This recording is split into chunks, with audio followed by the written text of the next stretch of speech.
Hello, everybody, and welcome to our special meeting, the Hellenic Writers Meeting of November 15th.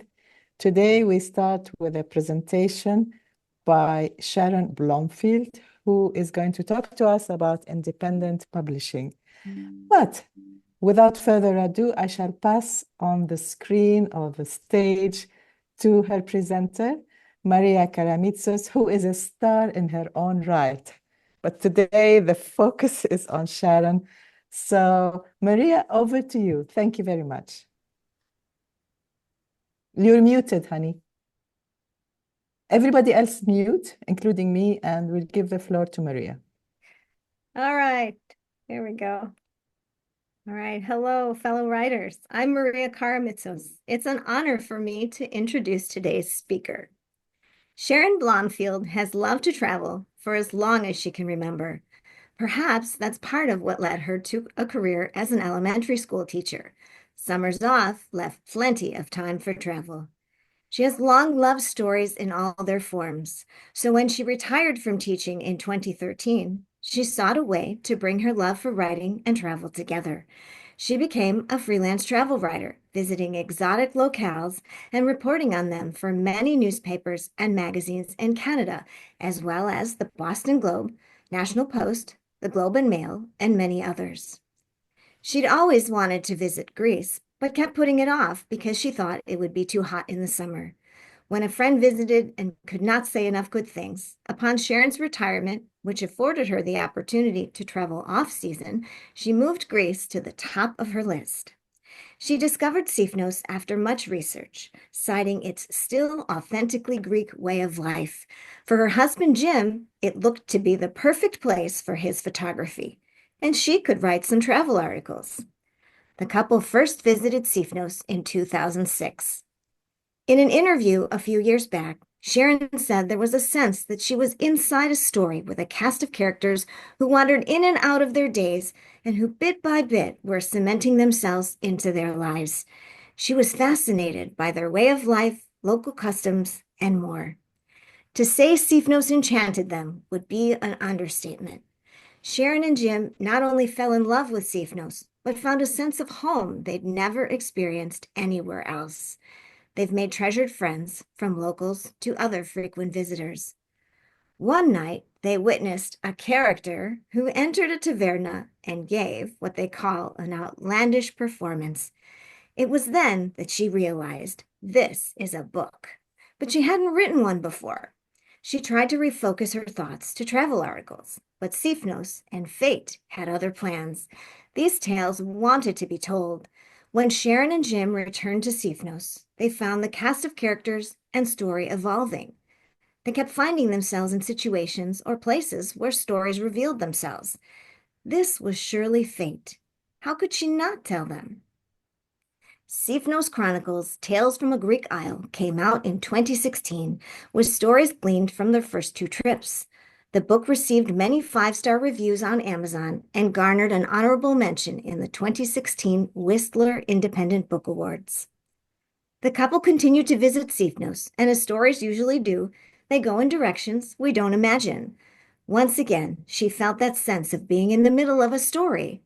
In 2019, she published Sifnos Chronicles 2, More Greek Island Tales, in which they reconnect with characters from the first book, as well as other travelers they'd met previously. It also received many five-star reviews. Over the years, they have visited Sifnos more than a dozen times.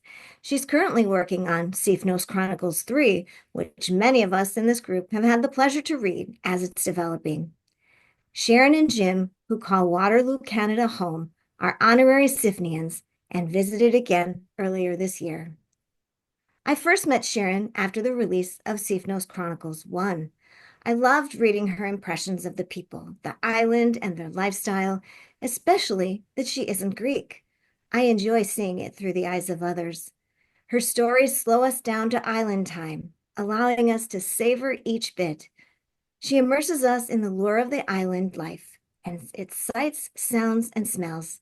You'll feel like you're right there, and you'll feel her love for her adopted home and its cast of characters. I've called her books love songs to a most charming island and its people. Like many authors, Sharon is independently published.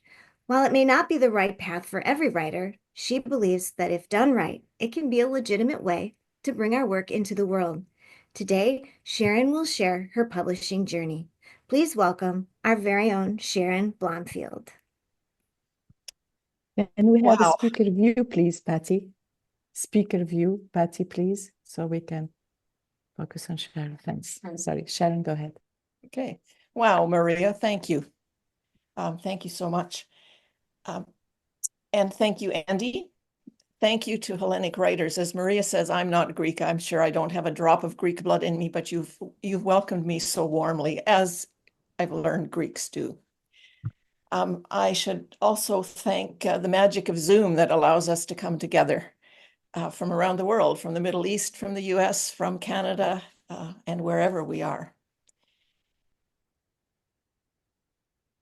So every author eventually finds themselves with the same question. You've got this manuscript, you've agonized over, you've sweated over it, you've poured your whole being into it. What now? The dream of it becoming a real book in this world of publishing these days, where companies are consolidating or disappearing, that dream can seem like it's slipping farther and farther away. But I'm here to tell you that things really don't have to be so out of your control, that you can take charge of your own destiny. As Maria said, independent publishing is a legitimate option. It's becoming increasingly so in the book world. It was certainly the right one for me, and it could be for you. It may not be, but it could be. I follow a blog called The Creative Pen by the author Joanna Penn, who is, I believe she's English, but she lives in Australia. She publishes a ton of books. This is her career, her full career, and it's a lucrative one. I will tell you a little bit more about Joanna at the end. She is a prolific blogger as well about the journey of independent publishing, and I've learned so much from that. Now, what made this all possible was when something called POD came along, print on demand. It used to be if you published a book independently, then you would have to print hundreds and hundreds and perhaps thousands of copies, have book piles of them in your garage and try to get rid of them. Well, that's no longer the case because the technology exists so that when someone orders a book, one copy can be printed, and this can be done economically. And that really has freed things up for authors. Now, every book, as I said, is different. I believe that really strongly, and every book needs to find its own path to publication. And that will be different for each one, depending on what the book is. It could be anything from a commercial publisher to independent publishing to something called self-publishing, which I'll explain a bit more about. It could even go into a drawer where it becomes the seed for something bigger and better. Now, Joanna Penn delineates a difference between independent publishing and self-publishing. Self-publishing, she calls, it's basically amateur. You have something, you want to share it with a few people, and you don't particularly, for whatever reason, think it's worth putting a whole lot of time and effort and perhaps expense into. You just want to get it out there for those few people. Independent publishing, though, she said, is a whole other game. It is a professional approach to publishing something yourself, where you gather together around you the best professionals to do the things that you can't do, you don't know how to do, and you put together a product that is as professional as you can make it. And that was the goal I had.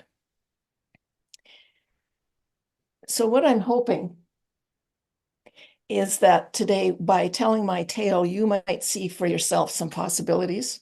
You might perhaps find hope or a nugget of information that's useful to you, or you might see a mistake I've made that you want to avoid. Whatever it is, I hope you'll find something in this. Now, this is a huge topic. I could talk for a long time on it. So in the time I have, I can only give you an overview. I can tell you a lot of what I did, but I don't have the time to tell you how. But first, to help you understand the decisions I made, I think it'll be useful for you to understand the character of what I write. So I have here an excerpt from my first book, from the very first chapter of it. In this book, this takes place the second time we're in Sifnos. We had been there 2 years before, and on this very day, we return. How clear my memories, my husband's and I. How often we've giggled whenever we've talked about that September night almost exactly 2 years ago. Our very first and jet-lagged day on the island of Sifnos, and the first time we laid eyes on this taverna's owner. About how his owl eyes blinked behind those thick round glasses as he stood there, waiting while we flipped through the multi-paged menu. About how his young daughter wobbled across the terrace and between the tables on her pink training-wheeled bike. And about the answer he spit out when I told him what I'd have. The moussaka. No. No? I turned back to the menu. No, came again the response to my second request. Eventually, we sorted it all out. Our travel-tortured stomachs were soothed, and we dipped our toes into Sifnian life. In the days that followed, we found ourselves returning often to beautiful Sifnos Taverna. The Happy Greeks, Jim dubbed it. But despite its leafy grape arbor that sheltered us that night, never again did we eat on the back terrace. That was for tourists. Besides, inside was more fun. And now, back we are. As soon as we walk into the square tonight on our way to beautiful Sifnos Taverna, I spy the Happy Greek right where I predicted, propped against his doorway's well-worn jamb. We're partway there when his eyes open wide and his jaw drops. You!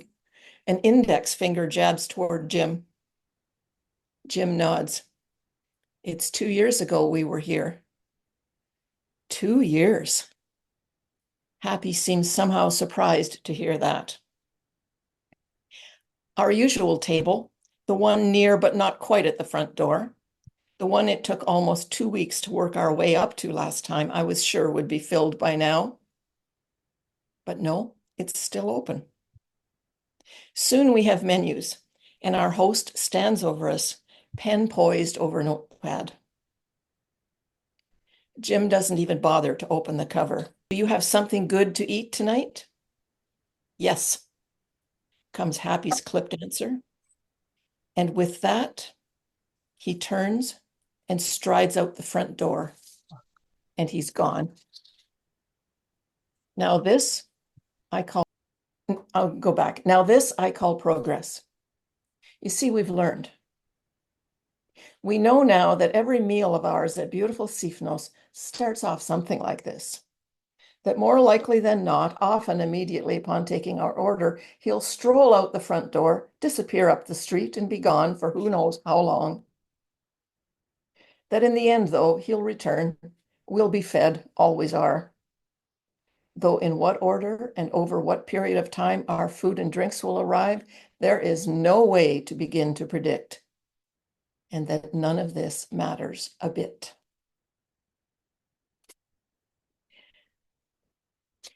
So it's nonfiction I write. These are real people. They're identifiable if you go to the island of Sifnos, and real events. And from the very beginning, I felt a responsibility to be truthful and exact in everything I wrote. So there's no conversation in my stories, no events that didn't happen, no conversation that didn't take place. I don't make things up. And when I finally finished my manuscript, I started to look the process of looking for agents. And I sent out queries to a number of them that seemed likely, and then I sat and I waited for a while. I got a few responses, and they were all rejections. But these all came from agents whose submission guidelines had said, don't expect to hear from me unless I'm interested in your book. So I took that as a good sign. I thought they saw enough in there to bother writing a note. And so I was encouraged, but I knew there were several reasons they wouldn't they would be rejecting my book. And the biggest one of those was that I had very little platform. Publishers and agents want to know that you have an audience built in and waiting for your book so that you're going to be able to help them market them. Basically, this means an online presence, and mine wasn't very large. I'd put all my effort into writing the book. I got to thinking about that one day. I thought, now who can help me with this? I didn't know Maria yet at that point. Where could I find somewhere in this world could I find someone who could help me? And then it dawned on me. I knew exactly who that was. I belonged and had for a number of years to an organization called the Professional Writers Association of Canada, which was, it no longer exists, but it was the organization of freelance writers, of people who make their living that way. And there was a very active local chapter, and in there's a woman who seemed to know everything about the internet and about social media, which was not what it is today, but she seemed to know it all. And I thought, that's who it is. And as soon as I thought that, my mind started to pinball around, and I thought, oh, I know exactly what I'll do. I'll publish this independently. I'll put together a team to help me, and I'll choose people from this organization because collectively, I realized they have the skills I don't have. On top of that, these were people I knew. They knew about my book. They'd been hearing me read the odd chapter. They were people I could trust, and they were on my side. I thought, here's my team. Now, I'm going to give you a big note of caution here. There are a lot of companies out there who will say, we'll help you we'll help you publish independently. And there are very good ones. I just read Diane's book, which is beautifully published. And hint, hint, I want to know more about this, Diane. Maybe you'll do a presentation one day.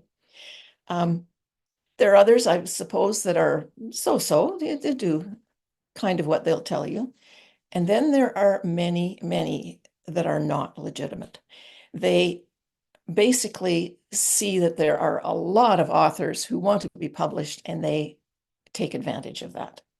So if you are ever considering going with a company like that, do some research. Google, put their name, put scam beside it, and you're sure in many cases to get an earful and an eyeful.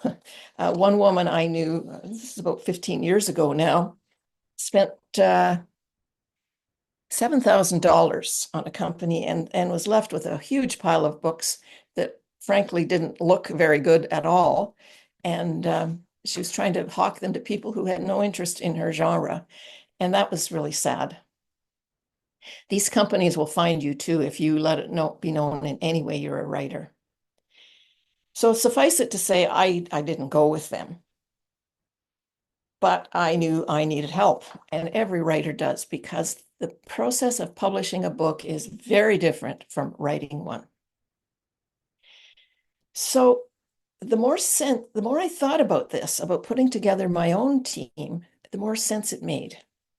And I realized that my goals would never align exactly with a commercial publisher. A commercial publisher would have to rank sales at the very top of their list. They have to, or they don't exist. And sure, I was interested in selling my book, but I realized that a higher priority for me was my responsibility to the people of Sifnos. They, in their way of life, have given me so much, and I owed them the very best I could do to have this book authentic, true, and I wanted to be able to look them in the eye and said I'd done my best. If I were to give this editorial control to someone who had no idea who these people were, what the island was about, I realized I couldn't live with that. As for how many books I could sell, I really had no idea.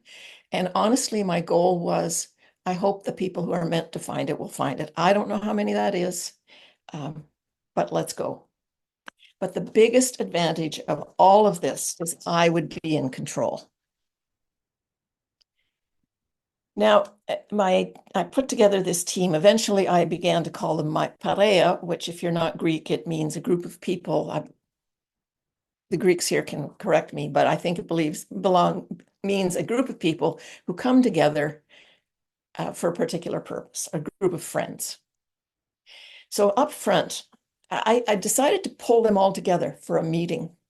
And I thought, if we put our heads together like this, I think magic might happen. And I think it did. Right up front, I said to them, you're professionals. I'm going to treat you as such. You are to invoice me at your regular rates for all the time you put into this. I had a bit of pushback, but I insisted because I said, the same ethics that I'm bringing to telling the story, I want those to permeate this book, because I think, I really truly believe that that will pay dividends.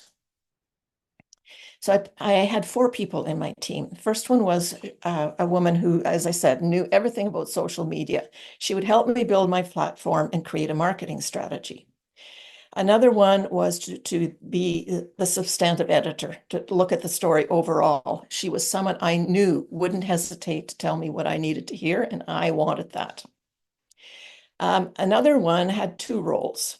She would do the more detail-oriented editing, and she's a very detail-oriented person. I knew she'd do that, but she had also published some of her own books independently, so I knew she knew how to take them from me and put them into Amazon and wherever else you needed to. And then there was a 4th one. She was not a member of this group. She's a close friend who's an architect. And her job, and she had also visited Sifnos, and her job was to help me with overall design and to create the cover. When it came time to do my second book, for various reasons, the personnel changed, and it was not because anyone didn't do a good job. Please don't think that. They were outstanding. But it was different people who were exposed to my book by that point. And I also added a graphic designer, because I'd learned during the first one that we needed more technical know-how and access to software, and to save me a lot of grief. So I said to this group, we are going together to put together the most professional product we possibly can. I have no illusions it's perfect, but I'm really happy with what we did come up with. And you must feel free, if you think I'm making a wrong decision, you tell me, because I need your ideas. Now, for me, the learning came fast, and the biggest lesson was that ultimate control also means that you have ultimate responsibility. And sometimes making decisions is hard. You have to decide, and this is the dilemma, is my gut telling me the right thing, or am I being stubborn and I'm going down the wrong path? And one example of that was the title. I had come up with this title, The Sifnos Chronicles, during the writing of the book. I'd been calling it that forever. So to me, that's what the book was. But I thought I need to check that. And I was getting mixed messages from this group, from a couple of other people. But it worked for me. Sifnos had to be in that title, because if I was going to sell the book on the island, it had to have that name in it.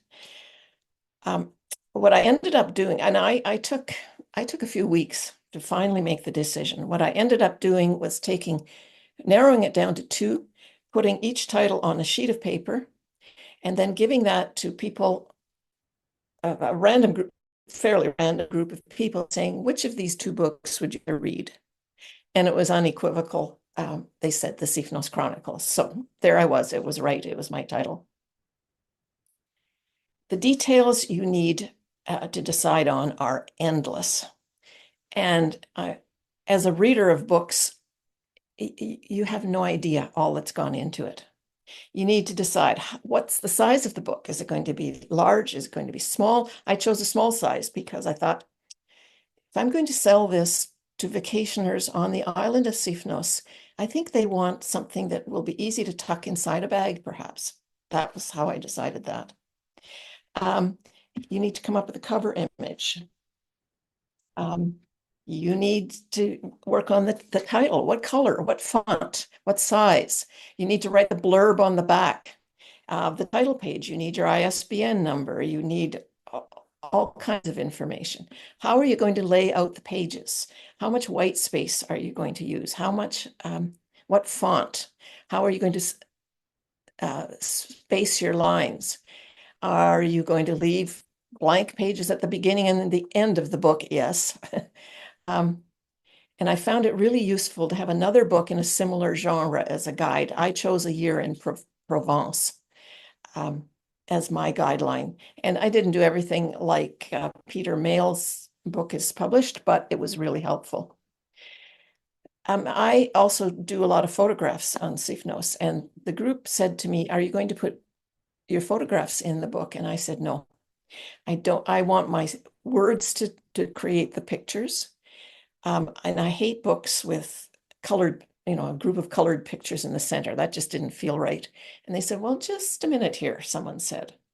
How about you Photoshop some of these into line drawings and just sprinkle them throughout, which I ended up doing and I really quite liked.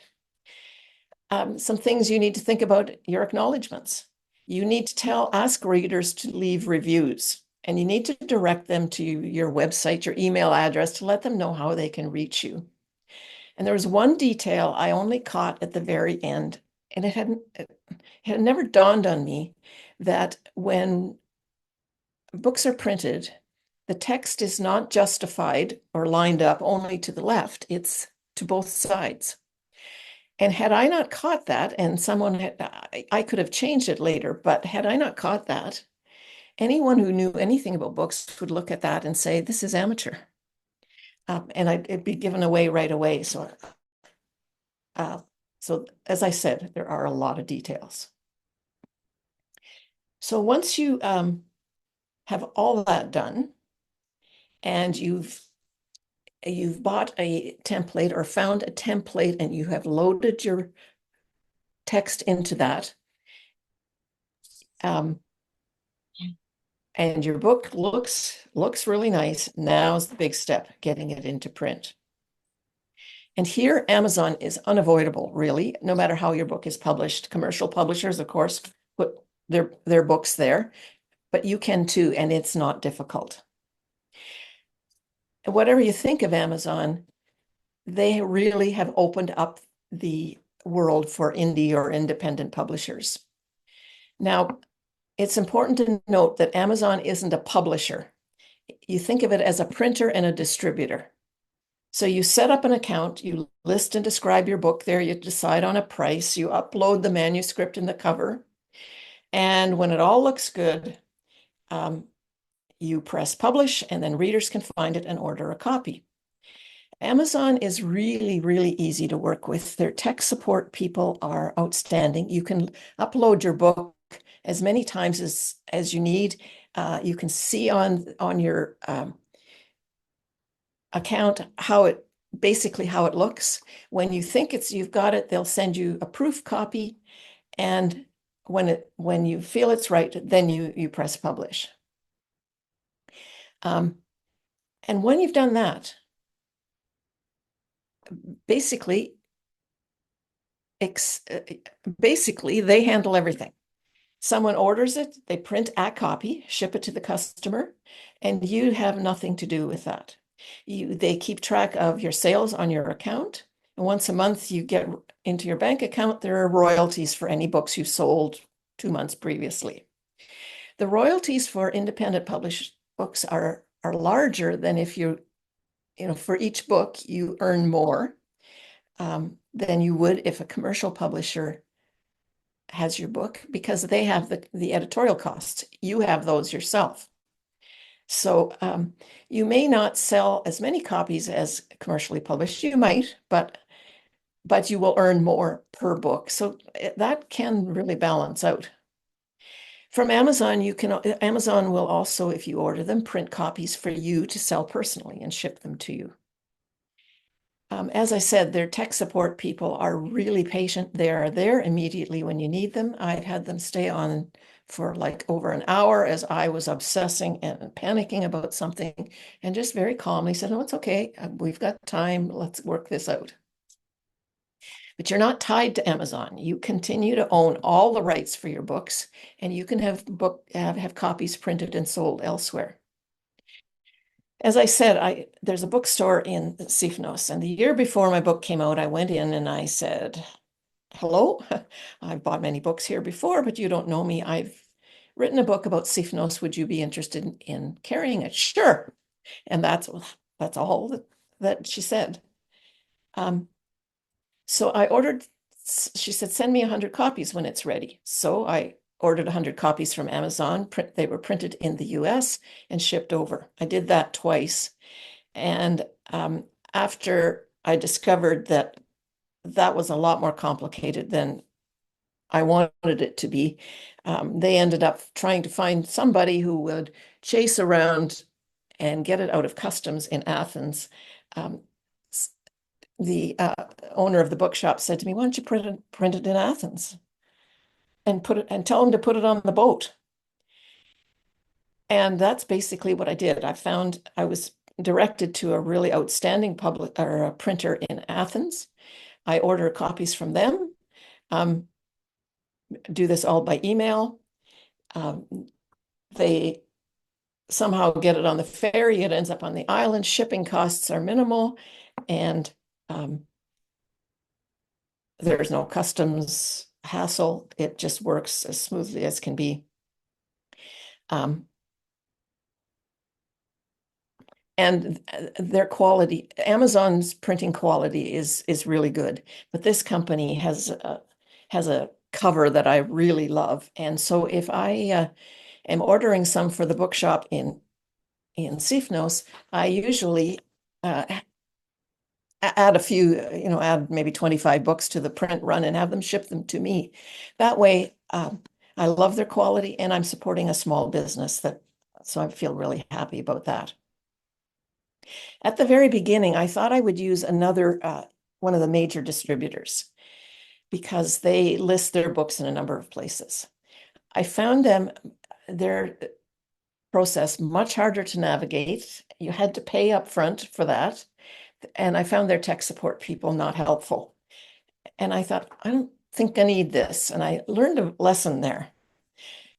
And that is to put my effort into avenues that are working. If I run into too many roadblocks or I'm not getting results anywhere, my time is spent better on places where I am getting success. So now your book is on Amazon. You can have it printed somewhere else. And you can sit back and let the royalties roll in. Wrong. Sorry, it doesn't work that way. And the work has just begun. There's a whole other skill set you need to master, and another one that doesn't come naturally to most writers. And no matter how you're published, this is something you face. You need to find your readers. You need to tell them this book exists, and you need to show them it's one they have to have. They won't find it on their own. I talked about how each book has to find its own path, and I think that's more relevant in this part of the process than anywhere else. You start out by identifying who is it who's likely to want this book. And then the question becomes, where are they and how can I reach them? In my case, my book's audience is all over the world. That doesn't mean it's huge, but they're dispersed. They're people probably who love or are interested in Greece, or even just travel. Maybe they know Sifnos already. And so all of that influences how I communicate with them. Now, here again, the advice of a good professional is worth everything. And it was early on in this that I first met Maria Karamitsos. And I have to say, Maria, you've been a huge part of my book's success. As time has gone on, I've learned more and more about Maria and what she does. She's not only a book promoter, but she has an academic background in marketing, and she knows everything about Amazon and much, much more. I call her the book genie. She needs to call herself that. Now, fortunately, before I found her, I'd done something right on my Amazon account, and that was I put on, there's a spot to put on keywords, which are the words that someone looking to find a book like yours would be likely to ask. And within just days of the book going live on Amazon, I got an email. Congratulations on your wonderful and most enjoyable book. My husband and I also love Sifnos and spend holidays there, from a woman named Carolyn. I replied, I always do when I hear from readers. And she kept in touch. Finally, I said, where are you? Where do you live? And she laughed. She said, I'm in Trinidad, believe it or not. And it turned out that we were going to be in Sifnos at the same time the next year. So we met them, found she and her husband a delightful couple. She still keeps in touch. But I had planned a book launch event then, and I planned it so when I knew she'd be there. To me, that was a treasure. And she thought she was the honored one at that. To have that book event there within feet of where the events happened, in the stories I'm telling, and to be able to read a section about one person I knew was beloved by people who visited the island and who lived there was just priceless. Now, your Amazon profile only works so far, of course. It's only for people who go there and look, and you need to find ways to direct people there. Every author needs a website. I had one already from my freelance writing days, so I revamped it. I set up social media accounts on Facebook, Twitter at the time, Pinterest, and I went about to try to find reviewers, which is how I first met Maria. I did a book launch party immediately here, and I did it at a Greek food shop. And once again, I felt that doing the right thing was good. This woman, Dora Sagias, is just a wonderful, generous lady. And she said to me, I'm going to do a grant. I happened to be in there one day. She said, she knew about my book. It was coming out. She said, do you think you'd do a reading here? And I said, yeah, could I do my book launch here? And she said, yes, I'm doing a grand reopening. Let's do it together. So it was perfect. It was good for me. It was good for her. Now, one of the principles of marketing a book is that you can't just say, buy my book, buy my book, buy my book. That gets old really fast.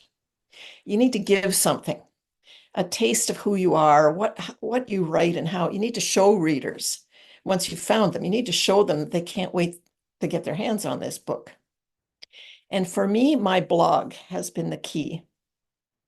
My social media guru and I sat down and decided what this was going to be about. She asked me, what is it not going to be? And she asked me a series of questions. I decided it wasn't going to be commercial. I was not going to be promoting businesses. My goals would be that it would promote my books, and it would be a spot where I could write something different, short pieces that kind of juice my creative energy. And I would start with the photograph. I have probably thousands of photographs from Sifnos. I would pick some out. I would start, each post would be based on a photograph. Now, I didn't want to, it was going to be different from the stories I told in my book. The stories are narratives. The book stories are narratives. These would be more factual kinds of things. Would be about foods, culture, festivals, events on the island, that kind of thing. And at the bottom, I would mention my books and where to find them. I wanted to be sure I could sustain this blog, and I didn't want to fall into what I see so often is people start a blog with great intentions, and after 3, 4, 5 posts, it dies. So I went through my photographs and I thought, how many topics can I come up with? And I very quickly came up with 50. So I thought, okay, let's go. So each of these posts I promoted on social media, Facebook, Pinterest, Twitter. And it started slowly. I posted at the beginning twice a week, and then once a week, and then every 2 weeks. And at this point right now, I'm putting almost nothing onto it because I'm busy with my book. But I have built up, I think it's 117 posts on there. As I say, the response grew slowly. But I discovered through doing this that on Facebook in particular is where I was getting the most response. And I started finding groups on Sifnos, on Facebook, groups of people who were interested in travel or in Greek travel or Sifnos or whatever. And one of those groups, called Greek Islands, has over 900,000 members. So there's my platform now. When I send out a post on there saying I have a new blog post, here it is. I don't get anything close to 900,000 people, but potentially that many eyes might see it. And on the days, I'm sorry, my slide presentation didn't materialize. I was going to show you my WordPress statistics. On days when I promote it on Facebook, I have a large number of readers, 50, 100, something like that. And that's great. That's lovely. But what I discovered, something I never expected, and which has turned out to be what really makes this blog post much more than I ever expected, is the fact that there are people coming to it every day. What it is a blog sits there all the time. And when someone is looking for information about the island of Sifnos and they Google something, my posts are likely to come up. And that happens because I have a lot of them and because people are constantly going to them. And so what happens is I have a new cast of readers on that blog every day. They come from everywhere. And on a typical day, I will have maybe 20 readers every single day. That many people, of course, don't buy my book, but it sells steadily as a result.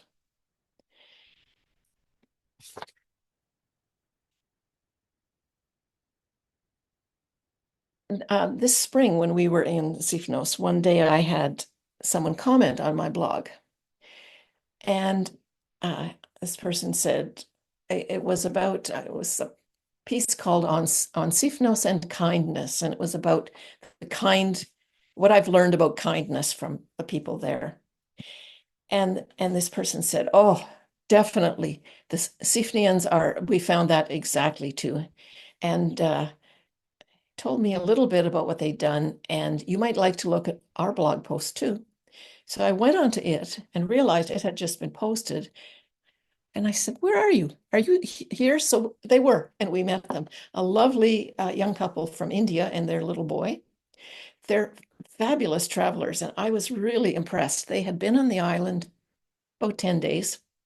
They knew so much about it. They weren't superficial travelers. They were delving into really meaningful things. And I said, how did you learn so much about Sifnos? From your blog, mostly, which I thought was wonderful. The work of marketing your books never ends. I've realized as I was preparing this that I need to go back through my blog posts and create more links between various posts. For example, if there's one about food, chickpea soup, which is the quintessential Sifnian dish. I should make sure at the bottom of that post, it says, if you're interested in Sifnian cheeses, click here.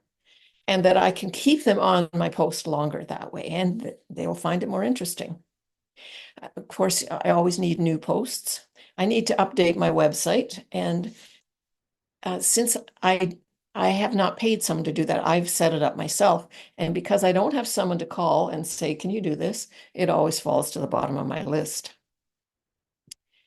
In short, I would say that writing a book and publishing it is probably a little bit like having a child. You birth it, you nurture it according to whatever its needs are. Your influence is crucial, but then you have to let it fly and see how it turns out. One of the best experiences I had, if you look on here, down below, this picture, you'll see a ferry dock down there. The highlight of being an author, a published author, is when you see that published book in a box of them in the flesh for the very first time. For my second book, I had not seen it, and I was on the island, and 3 boxes of books arrived on this ferry, I believe it was, from the publisher or from the printer. And I was there to watch it come off. Then I followed the bookstore owner up. By the time I got there, she had it open. She already had it on Facebook. And to have that happen right where these stories occurred was just amazing. So here are some of the things I learned as an indie author. The quality matters a lot. Every detail is important. And that everybody, if it's prose and I can't begin to talk about poetry. I know very little about that, but if it's prose that you write, you absolutely need an editor, and a tough one. Your upfront investment in professionals and your respect and openness to their expertise pays dividends. If I said that I paid my professionals, the one who resisted was my friend. She refused to take money. And I realized in that there are different ways to pay people. You might be able to offer your services to them to barter if you can't pay. I learned to put my efforts into channels that pay dividends. So my marketing takes place online. I did some personal appearances at clubs and that kind of thing. And it was lovely. I enjoyed it. But it didn't pay in sales. I soon learned that my audience is on Facebook, not on Twitter. And on WordPress, you can see where they're referred from. And very, very few came from Twitter or X, and I've dropped that. You might find that if you do a book about local history, your audience is going to be local. So personal appearances will be huge. I also learned that being honorable brings rewards. I told you about my grand reopening or my book launch at Dora's Greek food shop. She said to me, I'll ask my friend Maria to bring some food from her restaurant. And I thought, oh, okay. Well, in typical Greek style, the two of them were there. We had more food at that event than you can imagine. And the two of them were arguing, you brought too much. No, you brought too much. And I was feeling guilty. But I went to Maria's restaurant. Maria has been repaid in spades for the number of times I've eaten at her restaurant and the number of people I've sent there. And when my second book was coming to fruition, that Maria said, would you consider having your book launch here? Well, yes. And we had just a wonderful event at a Greek restaurant called Cuisina Mediterranean Bistro. And then there's how things went on Sifnos. The book was published and arrived on the island in April, and we weren't going to be there until September. In the meantime, I had worked myself up into a bit of a panic, you might say. What if I got it wrong? What if these people were offended by my writing about them or something I'd said? What if people were, what if I just guessed all wrong? And I, like I say, I was starting to get really nervous, but the omens were good.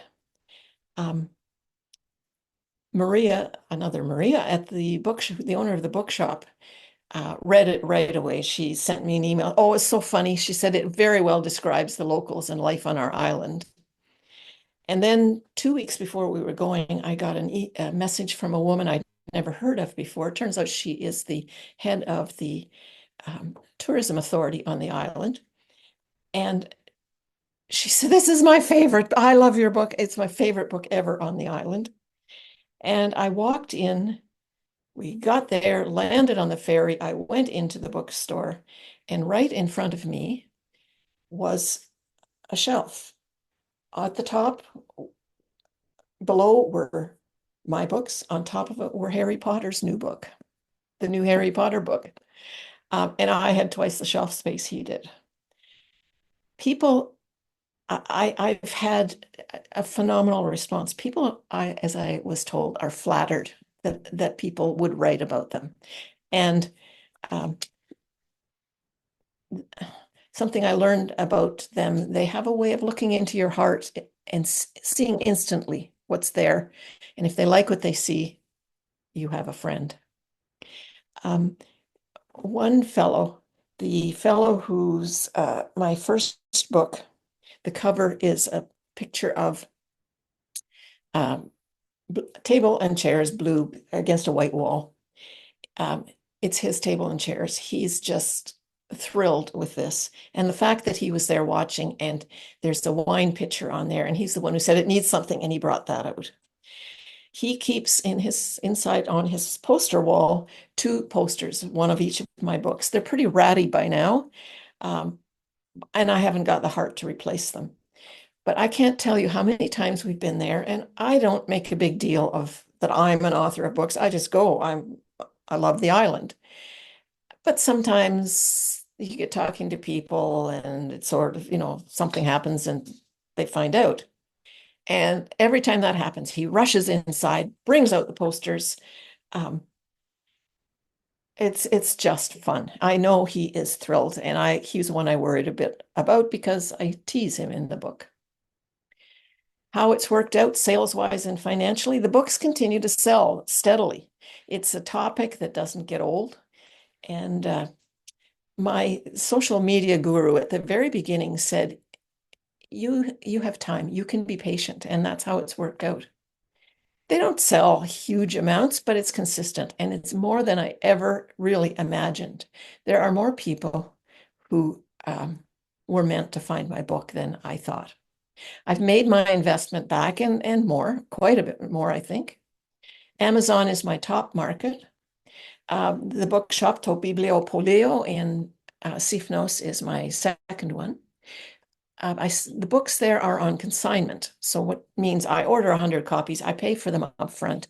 And as they're sold, then I receive 60% of their cost back. So by selling it with consignment, there's an upfront investment, and then you receive money back. How you price them is fairly crucial, but it works out. But what you end up doing is reinvesting some of your profits then back into new books, not all of them. But it's not all pure profit for you immediately. But when I go into that bookstore and I say, Maria, she says, sit down here. She pulls over a stool, sit down. Would you like a coffee? And she runs out and gets a coffee. We sit down and we chit chat. She says, well, let me see how many I've sold, how many I have. And she goes off and counts them. And it's just a lesson in how things work in Greece. She has a book. Everything is neatly kept, but it's just, it's casual. She's hope she's not here. She's a character, and some people are. She's got a bit of a gruff exterior, and I know people who are afraid of her. But she's got the softest heart inside. And she said to me one time, "I'm so glad I've met you." Um, there's more than one way to be paid for your books. I don't sell on consignment anywhere else. I did at a local bookshop here. Again, that ended up being more trouble than there was payback for. I do sell them at Dora's Greek food store. She loves to keep them there. The other thing that happens is I hear from readers. It leads to interesting conversations of all kinds. I've made friends from this, some only online, some in the flesh, some I see often. This woman, Carolyn from Trinidad, not only did I see her there, she and her husband came to Canada, to London, to a family wedding, and we were able to meet them then and receive a lovely bottle of the finest Trinidadian rum. So, how do you put a price on that? At that book launch in Sifnos, a woman walked up to me and she said, shook my hand, "I'm Anna." And I knew immediately I loved her.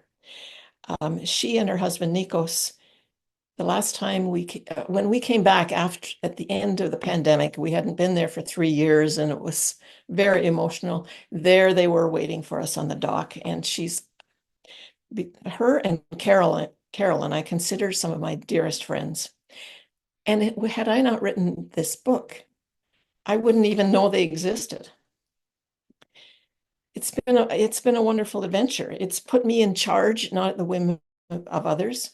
It's taught me endless and interesting things. There have been crunch times, for sure, when the stress was high, but with the right people to help, I get through these. The care I took with writing in the book and investment have been worth it and have been repaid. The rewards have been modest, but more than I expected. And one of the things it brought me to is Hellenic writers. Again, I would never have known you existed. I'm going to end with a reading that one of my blog posts called "My Readers Bring Joy." What I didn't expect, never dreamt as a possibility at all, was that publishing this book would lead me to discover in all corners of the world so many who live and breathe Sifnos as much as I do. That conversations short and long would follow between Canada and the Pacific, Israel, India, across Europe and beyond, and Sifnos, of course. That true friendships with those I've been privileged to meet in the flesh and those I've not yet would follow. That one day I'd be in an ongoing gab fest among 4 of us on 3 continents, all writers about Greece. The topic, koulouria, the Athens street snack one of the others had posted, and I was about to bake in my oven right then. That these were the riches this book was about to bring into my life. So to other writers out there, the nervous, the hesitant, those who wonder if your words and ideas are worthwhile at all, this I say now. When that muse strikes you, listen. Persevere. Push on through the obstacles in your path. It's worth all the effort. I promise you'll see that in time. I just can't tell you how. And I was going to end right there. And then I read an article on the weekend. I don't know if you're aware, we're in the midst of Taylor Swift mania. She's in Toronto right now. And I was reading an interview about an author, what's his name? Rob Sheffield, who writes for Rolling Stone. He had just published a book about Taylor Swift. And as it turned out, he didn't know it, but she was publishing her own book at the same time about her tour. And it's independently published. And the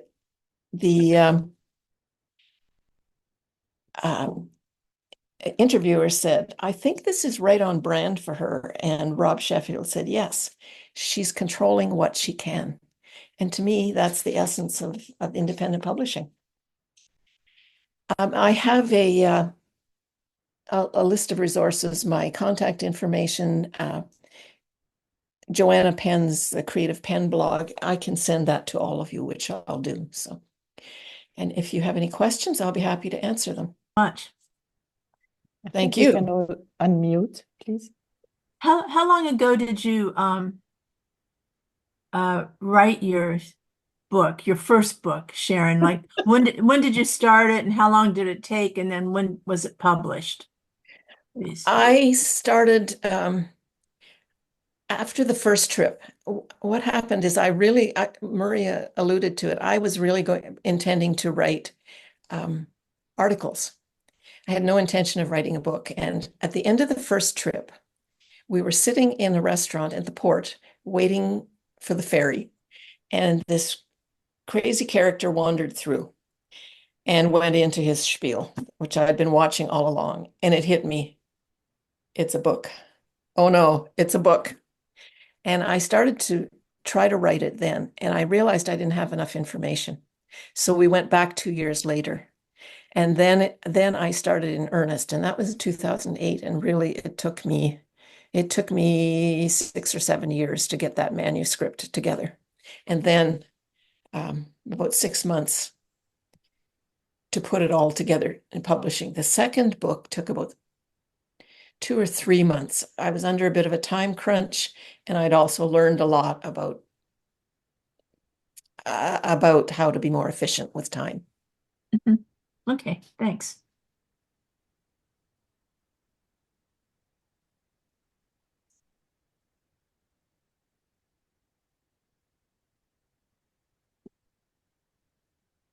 That was a wonderful presentation, Sharon. We're Thank still you. digesting. There's so much information. It's Thank a you so big much. topic. It really is, and I'm happy. Yes. So what I gleaned is that you said that you had no time to say it all. To me and to us, it's the seed of the next workshop. In a few months' time, you can say some more. It was great. Thank you so much. Thank you.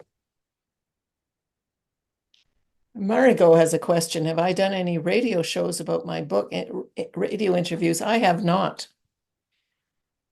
Something else I've thought about is someone said to me, I would like to hear this as an audio book, and I want the author's voice. That's a whole other topic, and I would love to do it, but I never have. Another thought is to have it translated into particularly French, because there are a lot of French visitors on CIFNOS. And again, like there's just always something. You birth one of these and you think you're done. No, you're not. Sharon, Yes. can you hear me? Okay. I really enjoyed your talk. You coming from a non-Greek, you amazed me with the perseverance, your talents, and your love for the island, which, you know, as a Greek, I appreciate even more. Have you tried selling your books at Greek festivals in your town? I have not. There is one. That's a thought. There's always more to do, and you can always sell more books. I know. And the other thing, I was thinking, like I sold on Amazon also, and I used their Kindle. Were you able to do your books as ebooks? Yes, In other words, yes, ebooks. Okay. yes. So good. All right.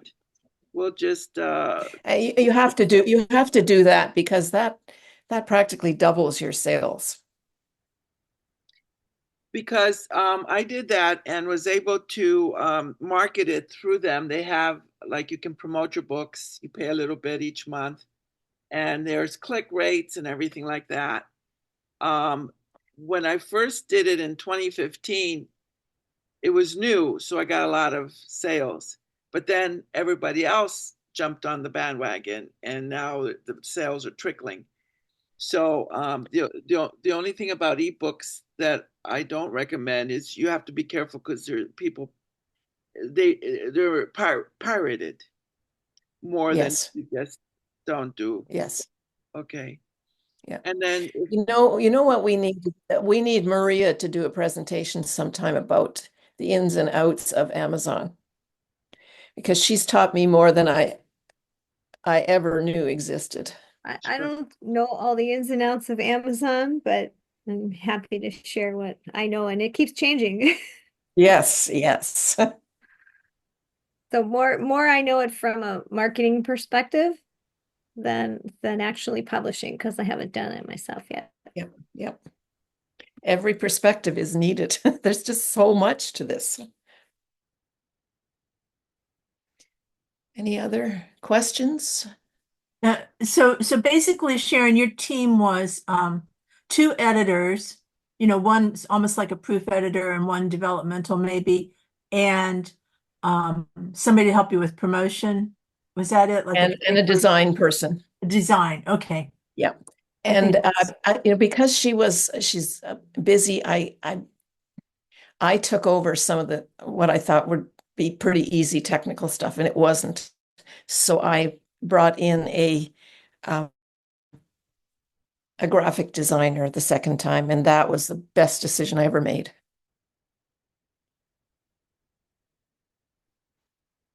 There was a crunch time. I needed to get it up. We were going to the island.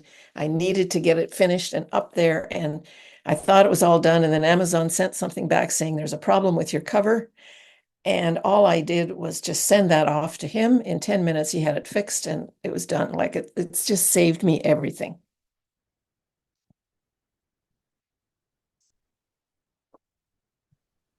Okay, I think anybody else has anything to add?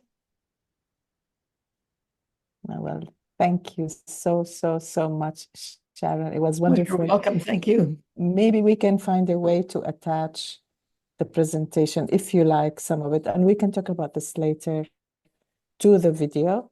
And if that makes you happy, let's see, we'll talk about it. Thank you so Okay. much. Perhaps we can stop the recording.